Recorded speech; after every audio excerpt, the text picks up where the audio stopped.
So I read this wild story the other day at like 3 a.m. It was about this woman named Claire Sylvia. Now, Claire, she was having some major heart issues, so she had to get a heart transplant. This is my prop. Thank you. The transplant was successful, but I guess as soon as Claire woke up, she felt something was off. She had all of a sudden this overwhelming desire for beer. I mean, it's not that weird, but it was weird for her because she never cared about beer before this. She wasn't even much of a drinker, but it didn't end there. Claire was also dying to get her hands on some chicken McNuggets. Again, I'm like, what's the problem? No, but Claire, I guess, was very healthy, never ate fast food, especially not McDonald's. So it was like, what the hell is going on? What happened to Claire? Well, after some digging, she found out who her donor was. And, maybe you guessed it, the donor was obsessed with beer and chicken nuggets. And the more Claire found out about him, the more she realized that, she had taken on a lot of his personality. I was like, ooh, weird. I mean, does this happen to everyone who gets an organ transplant? And I'm hearing that they're putting pig hearts in people now. So it's like, are we gonna start acting like pigs? Maybe, I don't know. So many questions. And today we are going to answer them. Welcome to the dark history of organ transplants. Buckle up, it's gonna get a little weird.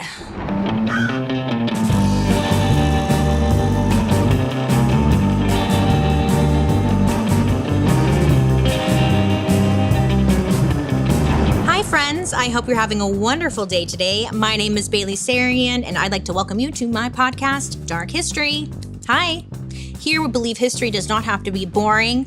Yeah, it's tragic a lot of times. Sometimes it's happy, but either way, it's our dark history. Before we get into it, don't forget to like and subscribe. Hello, I come out with that hot, juicy history goss every week. And let me know what you think down below in the comments section, because I love hearing from you. Speaking of that, I respond directly to your comments at the end of every episode. So stick around because maybe I'm talking to you and you missed it. All right, now let's get into it. Organ transplants. This is a heart. If you're listening on the podcast, I am holding a heart. It's been given to me as a prop and I don't know what to do with it. Hi, just popping in here really quick. Ignore my face. I just wanted to let you know that we will have a new episode of Dark History on August 7th, wherever you listen to podcasts. And on YouTube, it'll be available August 8th. We're just going to be gone for 1 week. Don't miss us too much, okay? We need to do some further research on an episode. Thank you so much. Now let's get back to the story. Let's talk about organ transplants because they are actually way older than we realize. In the year 1550 BC, the first rumored transplant was written down into history. It was actually called the Miracle of the Black Leg. In the story, the Christian patron saints of medicine and surgery, Saint Cosmas and Saint Damian, performed leg surgery on a Roman deacon. This deacon had cancer in one of his legs, so the Christian saints removed his leg and sewed on the leg of an Ethiopian man who had recently died. Now, there's a lot of controversy surrounding this story because many believe it's actually not true. But either way, it actually inspired generations of doctors to get creative with organ transplants. In 1817, a French physician named Henri Dutrochet wrote a letter to a French medical journal about an interesting procedure he was told about. Apparently over in India, a soldier in the army had been very naughty. So naughty that he was given the punishment of having his nose cut off. So the soldier was, of course, mortified. So he went to an Indian surgeon in the area to surgically reconstruct his nose. Maybe you remember, but we did talk about this procedure briefly in our plastic surgery episode, remember? I'll link it down below if you want to watch. Anyways, but the soldier told the medical team to do whatever they had to do to fix his nose. So the medical team told him to turn around and drop his pants. And it sounds like a joke, but this is serious. They said, drop your pants. And they decided to get the skin needed for his nose from his butt cheeks. Yeah, apparently he had, you could say, a full behind, this is their technique. Okay, listen. They start smacking his butt as hard as they could with an old shoe. And the goal was to have the butt cheeks swell, okay? Because if they swell, you have more to work with, I guess, you know? It sounds fake, but this is real. This is history. As soon as it was swollen enough, the team took a knife, they cut out like a triangular piece of skin, and then they surgically placed it on the man's nose. So he's really like a butt face. Yeah, whoa. So they put it on the guy's face, and they seal the man's butt nose with plaster. And ta-da! He was cured. Apparently, the man healed so well that he was actually able to return to the army. This story uncovered the incredible medical techniques Indian doctors had been using for hundreds of years. It's just kind of funny to imagine like your butt on your face. But like no one has to know, but we all know. For the rest of the 1800s, most organ transplants were exclusively skin related. Your skin, if you don't know, is the largest organ on your body. Fun fact. But doctors wanted to take the next step and like go for something bigger. So they went after the kidney. In 1906, a surgeon named Dr. Matthew Jaboulet performed the first ever kidney transplant in a human. But there wasn't like a line of people waiting to give up their perfectly good kidney, you know? Everyday people thought the whole idea of organ transplants was really morbid and no one wanted to be a part of it. So the surgeon turned to the animals he had near him. The closest ones he had near him were a pig and a goat. He's like, that's what I got to work with. Pigs and goats, they were already part of the food supply in the area. So there were like a ton of them and they were available. They had nothing on their schedule. So he was like, you know, why not? Let's try this. Dr. Jaboulet put a goat kidney in one person, and then he took a pig kidney and put it in the other person or another person. But sadly, both experiments were unsuccessful.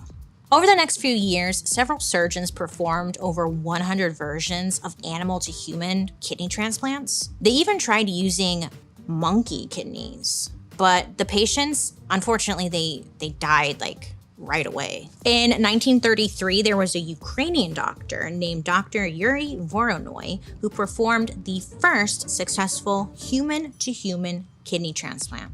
Define successful, you say? Well, they lived for a few days, you know? A few days is better than nothing. So doctors, you know, they're like, okay, we're onto something though, right? So they kept experimenting until finally it seemed like they had cracked the code. Joan is always on my case to eat more protein. I'm always snacking on like Snickers and Kit Kat bars. The mini ones, of course, because you know, they're not that bad. But sometimes it can be hard because the closest thing to me is the mini Kit Kat and not something healthy. You know what I'm saying? Like it's just easy. But that's where Hungry Root comes in to save the day. Ooh, I freaking love Hungry Root. I got my delivery yesterday from Hungry Root and it was so good. Oh my God, I was like, okay, I'm into this. There were tons of high quality groceries. There was snacks and oh my God, I got this delicious rice pudding. Yes, I love rice pudding. Okay, it's so good. But there was this delicious rice pudding and I inhaled it. I'm thinking about it right now and my mouth is watering. Plus, with Hungry Root, they make eating healthier, easier. So put down those Kit Kat minis, Bailey. Put them down. They offer all these different protein-focused snack packs that just really hit the spot and are perfect for those midday cravings. Yes. Hungry Root is the easiest way to eat healthy. They send you groceries, delicious recipes, and they even offer essential supplements. I was like, what? Okay. It's like having someone else like do all of the planning and shopping for you, so you don't even have to think about it. Each order with Hungry Root is fully customizable, so you can take their suggestions or choose anything you want. They've got fresh produce, they got high quality meat and seafood, healthy snacks, smoothies, sweets, vitamins, supplements, and so much more. Everything from Hungry Root follows a simple standard. It's gotta taste good, be quick to make, and contain whole, trusted ingredients. Right now, Hungry Root is offering Dark History listeners 40% off your first delivery and free veggies for life. Just go to hungryroot.com/darkhistory to get 40% off your first delivery and get your free veggies. That's hungryroot.com/darkhistory. Don't forget to use the link so they know we sent you. In 1954, there was a man named Richard Herrick who was traveling home to Massachusetts, and he was rushing to get there because at just 23 years old, Richard was dying from a rare kidney disease. So he was receiving treatment at a local hospital, but he only seemed to be getting worse. It was kind of looking like there was no hope. But there was this surgeon, Dr. Joseph Murray, who was a surgeon and professor at Harvard. He heard about his case and he actually got really excited. Dr. Murray knew Richard would be the perfect candidate for his kidney transplant theory. You see, Richard had an identical twin brother, and Dr. Murray believed using one of his twin brother's kidneys would be foolproof.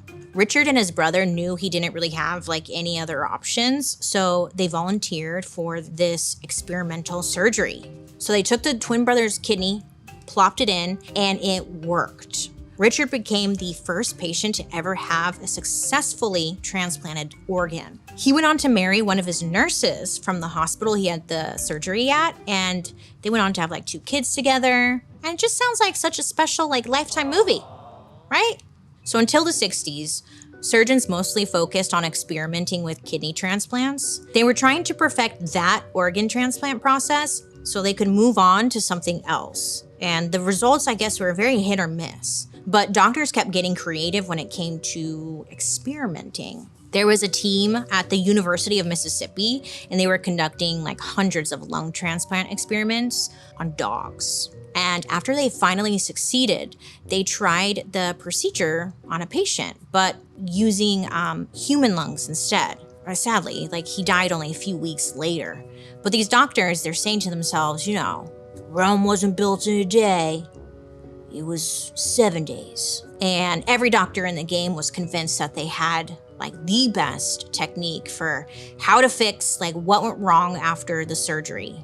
So the doctors, they just needed the human organs to actually test it out on, right? And they discovered that the best human organs were the fresh ones. In 1967, Dr. Christian Barnard was already a household name in the scientific community. I guess he had pioneered many open heart surgery techniques and other surgical procedures, and he was kind of like a god when it came to heart surgery. But his true passion was heart transplants. I guess until this point, a heart transplant had never been done human to human. Dr. Barnard and his brother had been practicing heart transplantation with dogs for years, but he never had the right opportunity to perform the procedure on a human. And then in December that same year, an opportunity fell into his lap. Dr. Barnard had been operating on a patient with an incurable heart disease. His condition was way too advanced for fix-it surgery, so he didn't really have much longer. And then at the same time, there was a woman who was in her mid-20s. She was brought into the hospital. I guess she was in a really bad car accident, and sadly she passed away, but her heart was still perfectly healthy. So Dr. Barnard took advantage of this, and he didn't let the young woman's organs go to waste. So he declared the patient brain dead, detached her from the ventilator, and then took out her heart. Oh yes. He then put the heart into his other patient who was dying, and it was successful. I guess it worked. This was a groundbreaking moment. Dr. Barnard had performed the world's first heart transplant. Well, did he though? Because the man who received the heart actually died 18 days later. So would you say that was successful? In his short time alive, the patient who received the heart transplant gave Dr. Barnard and his medical team, I guess, very valuable information so other patients could hopefully live longer.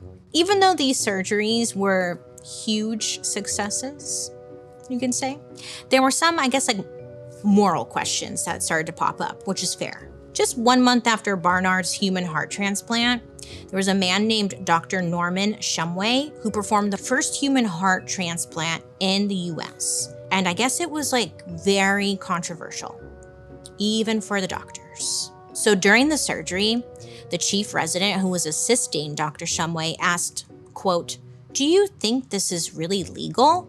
And then the doctor responded, "I guess. We'll see." I guess the problem was that like lines were getting very blurred when it came to where doctors were getting the organs.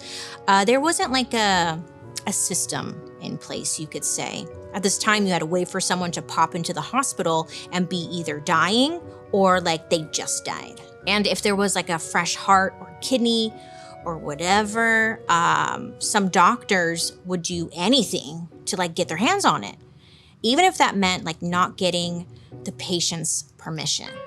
You know when you need to make an appointment to see a doctor, but like you can't find the number or you don't even know like what doctor to go to because you're like, what insurance do I have? And then you just get overwhelmed because you're searching and Googling and you're like, I don't know what I'm doing. It's too much. So you just abort mission. Same. It's happened to me more times than I can count. That is, until I found ZocDoc, the sponsor of today's episode. I love ZocDoc. If you don't already know, ZocDoc is a free app and website where you can search and compare high-quality in-network doctors, choose the right one for your needs, and then click to instantly book an appointment. So no more frantic Googling for a doctor or awkward phone calls. You do it all on the app. Oh, it's great. Plus, with ZocDoc, you can also see their actual appointment openings, choose a time that works for you, and click to instantly book a visit. It's so easy to use. Sometimes I just look at randoms like doctors' offices that take my insurance. There's so many doctors I didn't even know about who all specialize in something very unique. So I'm looking, and sometimes I book just like, I don't know, like an earwax specialist. I was like, okay, I'm in. Boop, booked. Why not?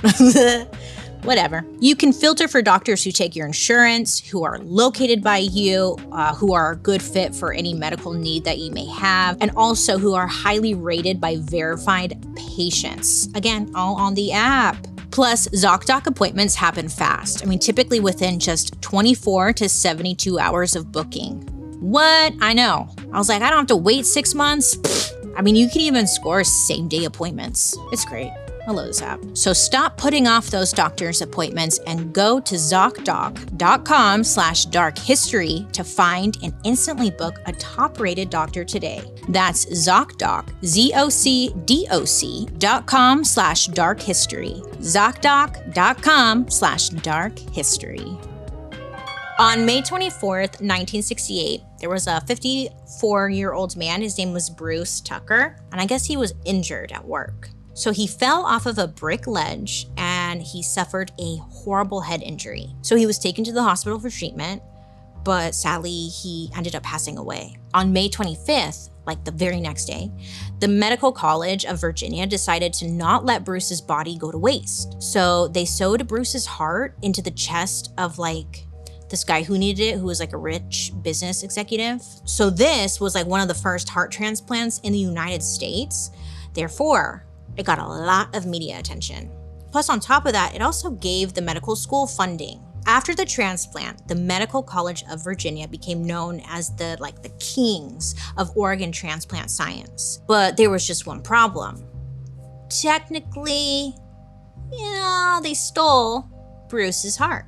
I was thinking, well, Bruce is dead, and someone else needed a heart. But no, because Bruce's family, they didn't even know his organs had been removed from his body until the funeral home he went to flagged it for them. They're like, hey, he's missing some shit. I guess the funeral home told the family that there was something off about Bruce's body. They're like, something's not right here because he's missing a kidney and a heart. And I'm not a doctor, but I think you need those, So when Bruce's family hears this, they're absolutely horrified. They had not consented to his organs being donated. And this, I guess, kind of opened up, is that Pandora's box? Because it showed or it uncovered a horrible trend that was actually happening. So at this time, I guess the area in Virginia, it's called Richmond, everyone kind of knew, but because they were known for body snatching. I guess doctors in training, they would wait for bodies, bodies of dead people. And then they would use them to practice how to dissect on them, do doctor stuff. And these doctors were actually known as resurrectionists. And it's funny, you might be like, this sounds familiar because we actually did another episode on this. Look at us, just coming out with the greatest hits. But I did an episode on this for Dark History called The Doctor's Riot. Yeah, Doctor's Riot. All about body snatching and stuff. It was wild. Here's the thing about resurrectionists in Richmond. I guess they weren't just like waiting for any bodies. The major problem, was that they were specifically waiting for bodies of Black people. Now, when it came to Black working class people like Bruce, the doctors, they knew they could get away with this. In the 60s, it was very common for some doctors in Virginia to treat their Black patients like they were experimental material for the hospital. They knew at the time like Black patients didn't have the same legal protections as white patients, and so they took advantage of that. I mean, shit, if it wasn't for the funeral home, Bruce's family probably would have never found out what happened, you know? Well, Bruce's family did end up suing, but after years in court, I guess the jury sided with the doctors. There was no justice for Bruce and his family. And I mean, the doctors essentially had to face no consequences for their actions. And Bruce's story highlighted like the horror show that was becoming organ transplants. So for the next few decades, things in the organ transplant industry are a little chaotic.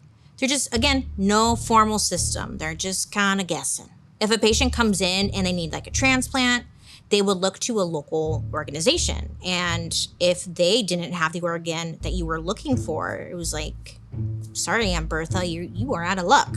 There's nothing here for you. On October 19th, 1984, the federal government stepped in. So they ended up approving a new proposition, something called the National Organ Transplant Act. So this was supposed to create a better system of connecting organ donors to organ recipients. And it also gave a person who died rights to their own body. Because I guess like organ snatching was just common. It's just what they did. So this Organ Transplant Act gave the family ownership over their loved one's body so they could decide what to do, right? And even though this was like a good thing in the end, there was still a massive shortage of organs. And people still had to jump through all kinds of hoops to get a kidney or like a heart that they needed. And the list was growing longer and longer. So doctors realized that maybe they should get creative and maybe they should go back to like the old school way of things. So they decided to turn to something that was almost human, something that seems like it made sense on paper. I'm talking about animals. They're like, let's go back to the animals. The act of transplanting an animal organ into a human is called xenotransplantation.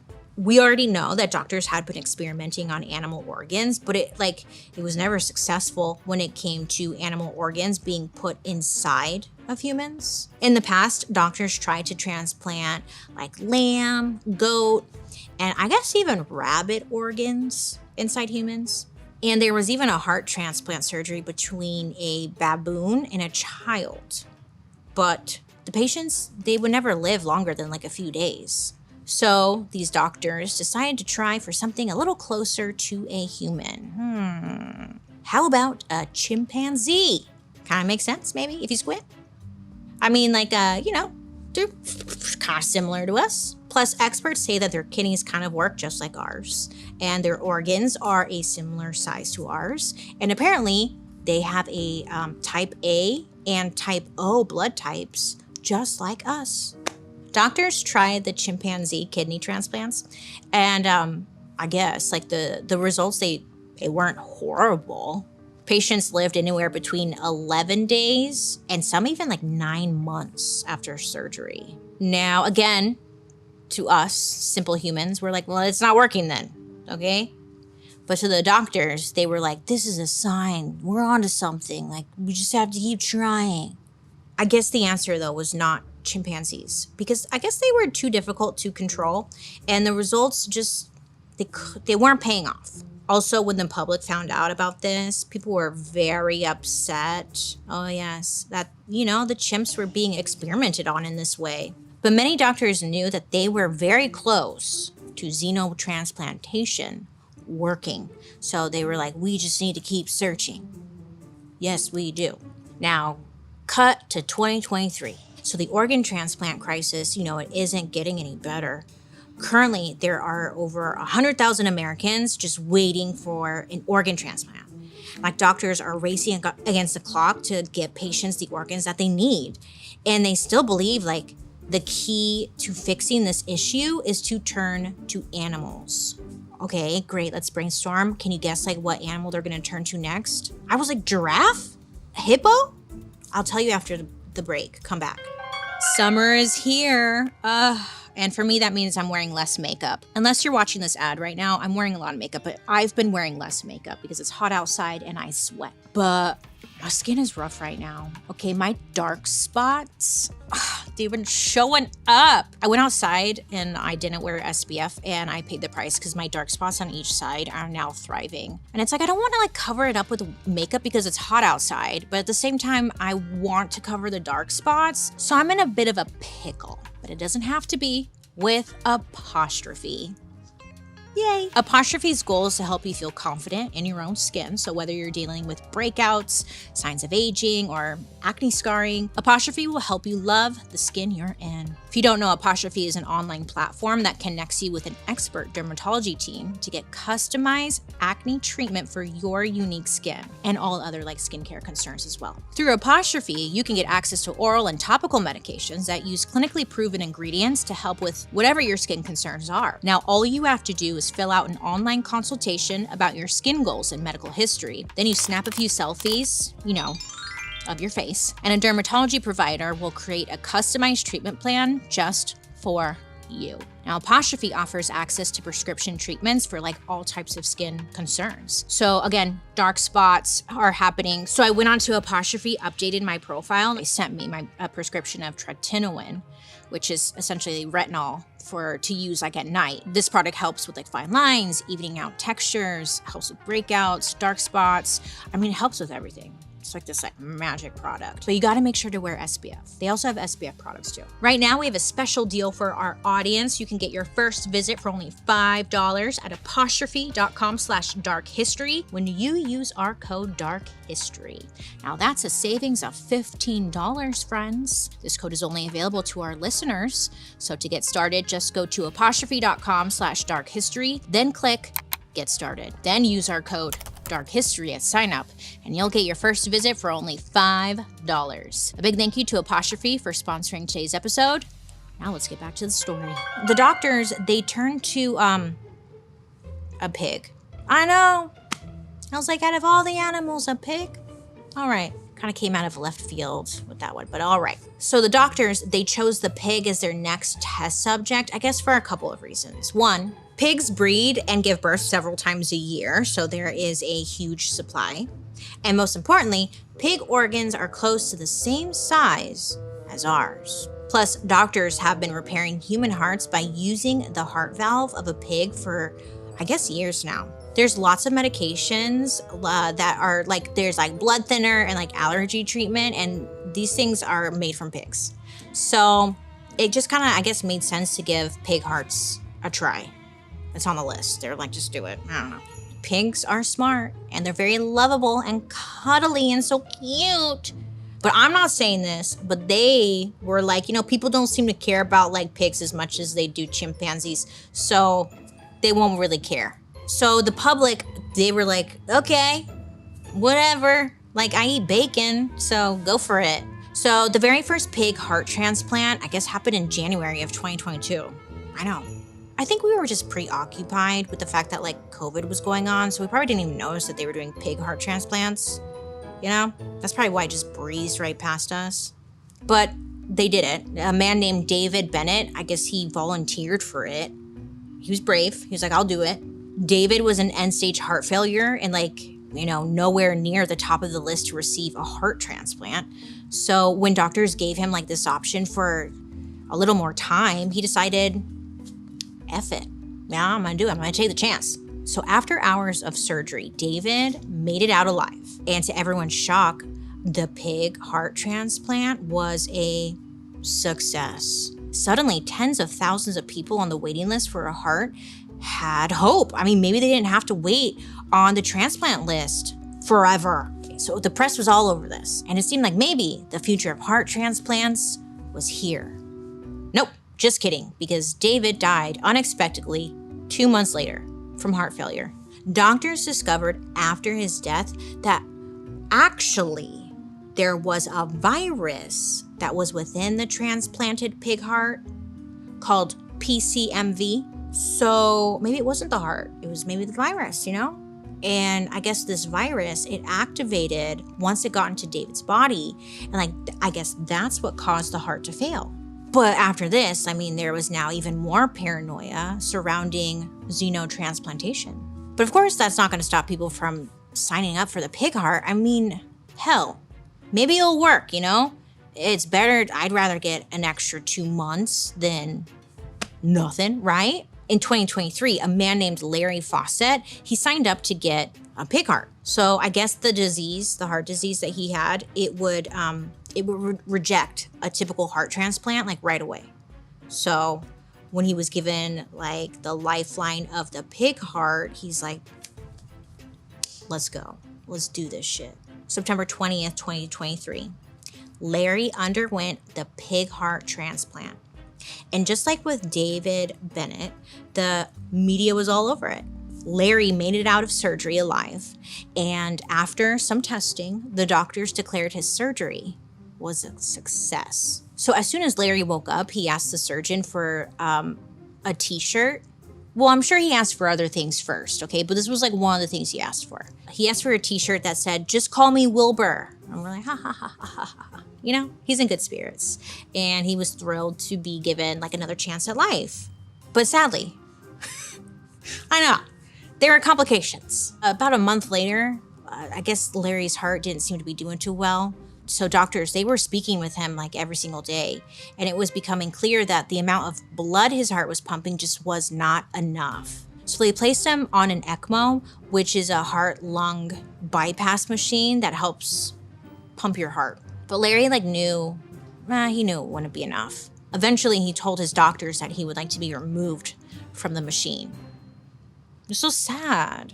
So I guess it was said that Larry wasn't crying through his last days on Earth. He spent the rest of his time joking and reminiscing with family and friends. And his wife said, quote, "He got to say those things that you don't get to say to people because you always think you have more time." Aww. It's true, but it's sad. Oh, well, Larry ended up passing away on October 30th, 2023. And this was about 6 weeks after the surgery. People like Larry give hope to the xenotransplantation community, and quote unquote success stories like his also drive the organ transplant community to figure out how to fix the problem. They're onto something, they're just not fully there. A big part of this community is a company called Revivicor. Sounds sketchy, huh? What are they doing? Well, let me tell you. This company is essentially a research farm that experiments on animals with one goal in mind: animal to human organ transplants. The farm has 2 buildings, and there's a lot of pigs there, around 300. And they're all for research purposes. And they're not just using any pig. They are using the Rolls Royce of pigs. Oh yes, these pigs are actually specially designed and cloned pigs. This way they can make sure that the pig hearts function properly, and again, they don't have any viruses. Dr. David Ayers, who runs the company, said, quote, "It's exciting. We've been working on this for more than 20 years, and it's no longer a science fiction experiment. It's actually a reality." Wow. I know. Every day the farm is said to get closer to perfecting the pig transplants. But like everything we do, there's still a lot of risk. Many doctors are concerned humans with animal organs will somehow take on those animal viruses and, then pass them on to other humans, and bada bing, bada boom. It's a shit storm. Paul's always trying to invest his money. He's one of those people. Me, on the other hand, I find it a bit intimidating. Where do you even start, Well, with Acorns, they make it easy to start automatically saving and investing for your future. You don't need a lot of money or expertise to invest with Acorns. In fact, you can get started with just your spare change. Acorns recommends an expert-built portfolio that fits you and your money goals, then automatically invests your money for you.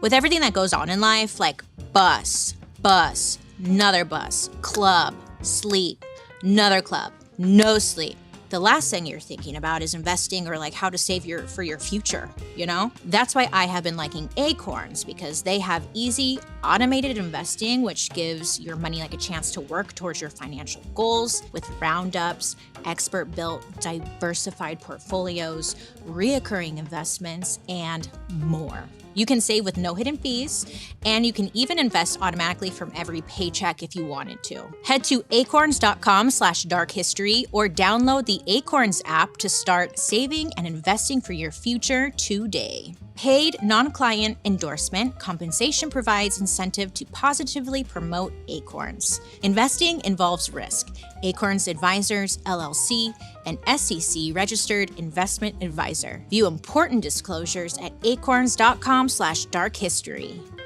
You know what I've been listening to on Audible this month?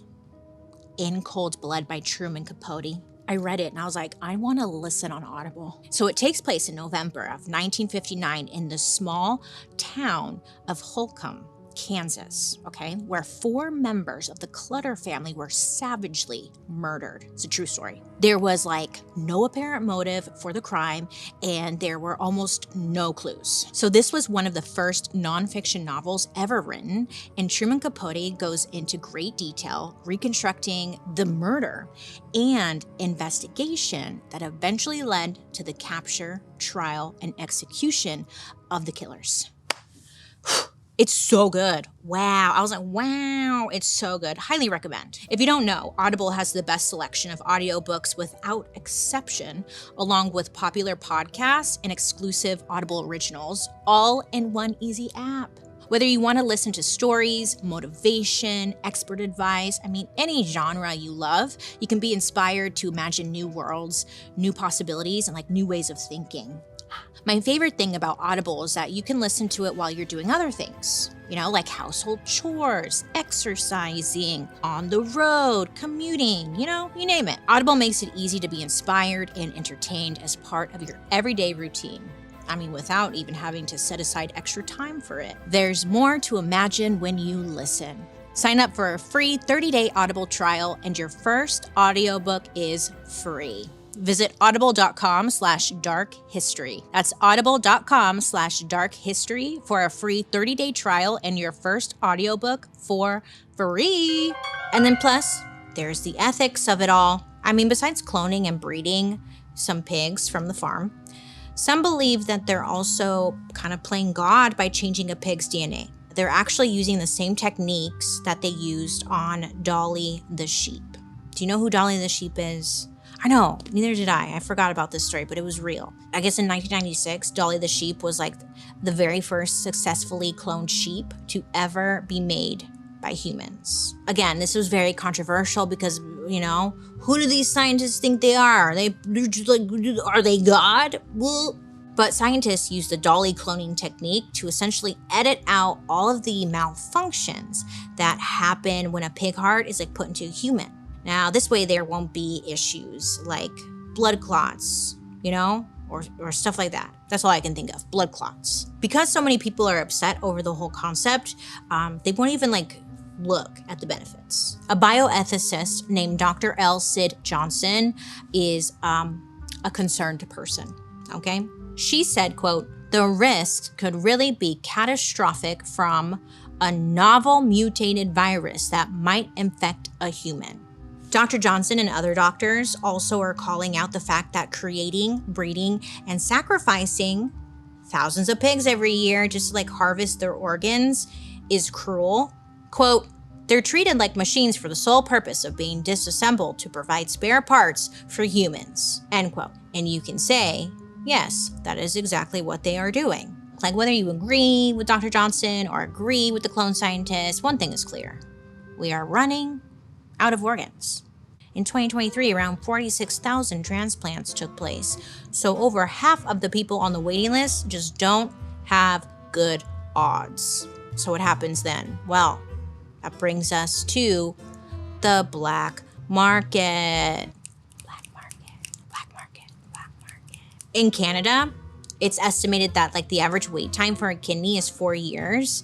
And some people wait as long as 7 years. And the United States, The average wait time for a kidney is around 3.5 years. But some people, they're not able to wait. They need a kidney now, or like they're gonna die. Because of that, some people start to kind of take matters into their own hands by turning to the black market. The black market for organ transplants isn't new. I remember as a kid, like you would hear like, oh, you're gonna get kidnapped and your organs are gonna be sold on the black market. Which is such a weird thing to say as a kid. Like, how did we even know that? I don't know. It was like a fear back then. I don't know what that was about. So if we go back to like the 1980s, people were looking for ways around all of the government regulations. No one wanted to wait on this long list to maybe get an organ. So people were like, let's just do it ourselves. And human organ trafficking popped off. And I guess since then, it's really only gotten bigger. There's this company, it's called Global Financial Integrity, GFI. They have been like fighting this black market situation for years. They estimate that like 10% of all organ transplants are done via trafficked organs. I guess it's an industry that's in the billions. The most popular organ on the black market is the kidney. It's said that over 10,000 kidneys are traded on the black market worldwide every year. And if you do the math, that's like 1 kidney every hour. So politicians, they don't usually talk about this type of trafficking because, it's not very exciting. It doesn't really grab attention like sex trafficking does. But I think you and I can agree that it's important and kind of spooky. There's not really like a ton of law enforcement surrounding human organ trafficking. And in some countries, I guess it's run by like the most elite of organized criminals. What I just learned right now 5 seconds ago, you can sell your organs to the black market. Yeah, you can actually be like, here's my kidney, and people will do so because, they need money, or maybe they owe a lot of money to like these organized criminals or something. Usually though, like if you do end up selling your kidney on the black market, you kind of get ripped off. Like sometimes they'll like give up the organ and they won't get the payment yet, or they won't get the payment in full. They'll get half up front or something, and then you'll never see them again. It's been reported that like over 80% of organ sellers don't receive the money that they were promised. With all of that being said, I guess the question is, what the hell do we do? Many experts in the field of organ donation believe that the solution is to start with the root of the problem, the transplant list. As of 2024, I guess there are over like 103,000 people on the waiting list, and every 8 minutes, another person is added to the list. There's this company called the United Network for Organ Sharing, aka UNOS. They have been in charge of the organ donation program for like 40 years, and I guess they match people on the transplant list with donor organs by coordinating with like other hospitals and donation groups. But like this company has control over the whole organ transplant process. So no new systems are allowed in to like improve it or make adjustments or something. I guess all that's about to change as of now. The system is up for bid, meaning someone is allowed to come in, buy the program, hopefully make it better. But this is dark history, and like I'm sure someone could also F it up. I think we can all agree that the system is broken. Or maybe it was never right. I don't know. But thousands of people are being added to the organ transplant list like every single year. It's sad. They don't know if they're going to get matched. And in 2024, it feels like maybe by now we would have it figured out. But obviously we don't. But it's like, what else are they supposed to do? And people are like, well, what about the pig farms? What about the pigs? It's like, well, I don't know. And we know that when human lives are on the line, unfortunately, a lot of the times, some lives will be lost. So next week, we're going to dive into a topic that every single one of us probably has a touch point with. Some people love to talk about it. Some people would literally want to talk about anything else. The Puritans used to throw ragers when this happened. President Lincoln inspired an entire country to pump their bodies full of chemicals because of it. And now, more than ever, there are controversial industries popping up all around it. Next week, we're going to be talking about death. Whoa, I know that's dark. But like all the shitty stuff that happens around when you die. So next week, we'll be diving into the dark history of the funeral industrial complex. Or like the dark history of death. I haven't decided yet. Let me know which title I should go with. Well, friends, thank you for hanging out with me today. What'd you learn? Yeah, me too. Hey, did you know you can join me over on my YouTube where you can actually watch these episodes? Oh yeah, on Thursday. It's like after the podcast airs. And while you're there, you can also catch my murder mystery makeup. That's on Mondays. And like, don't forget to subscribe and stuff because I'm here for you weekly with new content. I'd love to hear your guys' reactions to today's story. So leave me a comment. Let me know what you're saying, what you want to talk about. Maybe you have experience with organ transplants. Maybe you're selling them on the black market. Now, let's read a couple of comments you guys left me. Yay! Let's just do this. Let's just do a whole episode of me reading comments, huh, Joan? So Katie, the psychic lady, 2342, she left me a comment saying Joan needs some earrings and other accessories. Don't tell her that. It'll go straight to Joan's head. I mean, she takes things very personally. Now she's going to go home and cry. You feel good about that, Katie? You're getting bullied. Meg Shuda 6624 left a comment on our Challenger episode. We need an audio clip of the "Ooh, somebody's in trouble" and make it a ringtone for the boss. LOL. Bailey, you slay me. Hey, how do I make it into a ringtone? Let me know down below. I mean, I would use that for my ringtone. Smoothie Queen, I already like you. Smoothie Queen 42 left us an episode suggestion saying, Bailey, you're the best. Do you think you could do a video on Australian forced adoption era? Well, Smoothie Queen, thank you, first of all. That was very nice of you. Second of all, I've never heard about this, so I've got a lot of questions thus far. I will do some Googling and goggling. I actually tried to do an episode, like it was going to be the dark history of Australia, but then it got complicated. So maybe I'll look into this instead. Huh? Thank you for the suggestion. I'll look into it. I'll probably stay up all night researching it, and I'll let you know. I love you. Thank you so much for watching, and I appreciate you for, hanging out, engaging. Keep commenting, because maybe next episode I will feature your comment. Huh? Maybe I won't, but maybe I will. And hey, if you don't know, Dark History is an Audio Boom original. Special thank you to our expert, Dr. Heather Dewey Hagborg. And I'm your host, Bailey Sarian. I hope you have a good rest of your day. You make good choices. And I'll be talking to you next week. Goodbye.